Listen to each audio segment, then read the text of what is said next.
morning children, welcome to the physics class. In the last class we have learned what is electric current, the SI unit of electric current and the instrument used to measure the electric current in the circuit, potential difference, its SI unit, and the instrument used to measure the potential difference in an electric circuit, and lastly with the electric circuit. So what is an electric circuit? What does it consist of? Electric circuit consists of switch, battery, conductor as well as bulb. Then what is an electric circuit? Electric circuit is a continuous and closed path of an electric current. What is an electric current? It is the rate of flow of electric charges. From where we mark the direction of the electric current? From the positive of the battery. In the earlier days, electric current was considered to be the flow of electric charges. Later, after the discovery of electrons, electric current is considered to be the flow of electrons. Now, what are the components? Let us see. Battery. What does the battery do in the electric circuit? It produces the potential difference. If there is no potential difference, there will be no flow of charges. In order to make the charges to flow, the chemicals inside the battery, inside the battery there are chemicals. The chemicals action within the cell generates the potential difference. Means it makes the charges to move from one point to another. Thus there will be difference in the level of charges. Now when you connect the battery to a circuit and when the switch is on, the charges starts to move. Then what does the switch do? Switch is the conducting link between the battery and the bulb. What is the wire? Wire is called as a conductor. They are materials which allow electric current to pass through them. Now let us see the symbols for different components. You can see group of cells, it is called as battery.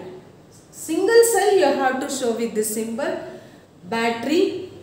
If the switch is on, if the switch is closed, then wire with the joint, wires without joint, bulb, then the resistor. Resistor means it is a conductor with considerable resistance. Later I explain you about what is resistor and resistance in the next class. Then rheostat, in order to regulate the current by changing the resistance, we make use of what is called as rheostat. Ammeter, to measure the electric current in the circuit. Voltmeter, to measure the potential difference in the electric circuit. These are the symbols for the different components. You should learn this, children, because for match the following they will ask this. Match the following, or what are the symbols of the different components. This you should know. You have to make the points in your notes whatever I say in the class.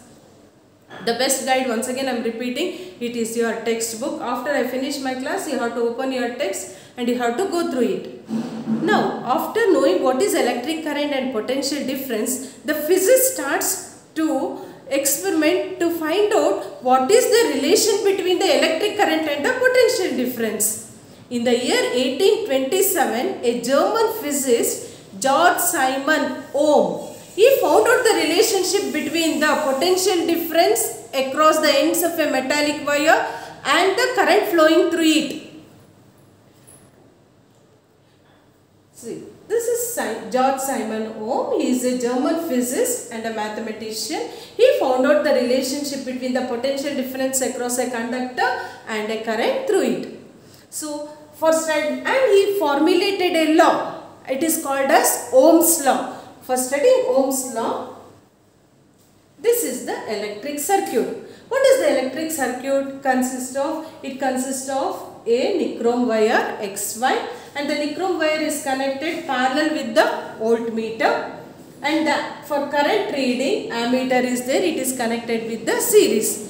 For the beginning of this experiment, let us start with the one cell. When you connect with the one cell and switch is closed, you can take down the reading of the voltmeter. So, if the voltmeter reads, for example, 2.5 and the current reading in the ampere in the ammeter if it is 0.1. Then again let me increase the voltages, that is 5, 10, 15, 25, and thereby you can see the reading of the current in the ammeter. It is 0.1 ampere, 0.2, 0.4, means as the potential difference is increasing, current is also increasing.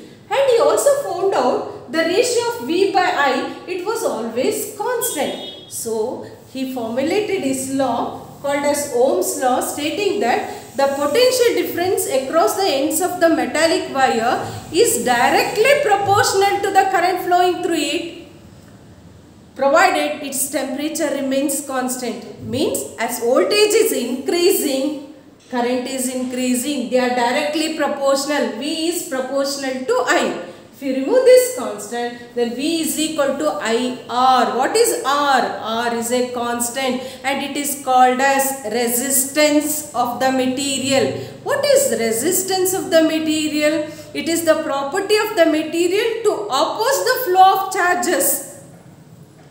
And the SI unit of resistance is ohm, represented by the Greek letter like this. See, when you see the Ohm's law, whenever he did the experiment, V by I was always constant, that is called as R, and R is the resistance.